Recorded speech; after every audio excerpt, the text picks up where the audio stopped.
ஒரு பெண் சாபம் பெற்ற மர்மமான முறையில் சிதைவடைந்த கோயிலை பற்றி தான் உங்களுக்கு சொல்ல போகிறேன். இது எங்கே இருக்குன்னு பார்த்தீங்கன்னா, புதுக்கோட்டை மாவட்டத்தில் புதுக்கோட்டை அறந்தாங்கி சாலையில் பாலைவனம் என்ற ஊரில் தான் இந்த கோயில் இருக்குது. இந்த கோயில் வந்து பல மர்மங்கள் நிறைந்த தலமாகவும் செயல்படுது. இந்த கோவில் அருகாமையில் ஒரு அழகான சுனை உள்ளது. இந்த முந்தைய காலத்தில் ஒரு சுரங்கப்பாதையாகவும் இந்த வழியாக தான் கோயிலுக்கு செல்லலாம் அப்படின்னு சொல்கிறாங்க. இன்னும் அதிர்ச்சியூட்டு தகவல் என்னென்னா, இந்த கோயிலை சீரமைக்க முயற்சி செய்த யாரும் இப்பொழுது உயிருடன் இல்லை அப்படின்னு சொல்ல போகிறாங்க. இந்த கோயிலில் வந்து ஒரு எந்த சன்னதியுமே கிடையாது. ஒரு விநாயகர் சிலையாக இருக்கட்டும், பிள்ளையாராக இருக்கட்டும், அம்மனாக இருக்கட்டும், சண்டிகேஸ்வராக இருக்கட்டும், எந்த சாமியுமே இங்கே வைக்கப்படலை அப்படின்னு சொல்ல போகிறாங்க. ஆனால் திருப்தியாக ஒன்று என்ன சொல்ல போகிறாங்கன்னா, இங்கே வந்து ஒரு குட்டி சிவலிங்கம் இருக்குது அப்படின்னு சொல்ல போகிறாங்க.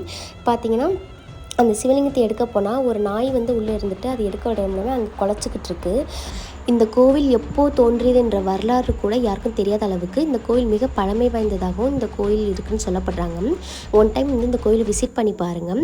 இதே மாதிரி உங்கள் ஊர்லேயும் இந்த மாதிரி கோயில் கைவிட்டப்பட்ட கோயில் இருந்தால் கமெண்ட் பாக்ஸில் கமெண்ட் பண்ணுங்கள். வீடியோ பிடிச்சிருந்தால் லைக் பண்ணுங்கள், சப்ஸ்கிரைப் பண்ணுங்கள், மறக்காமல் ஷேர் பண்ணுங்கள். நெக்ஸ்ட் வீடியோவில் பார்க்கலாம்.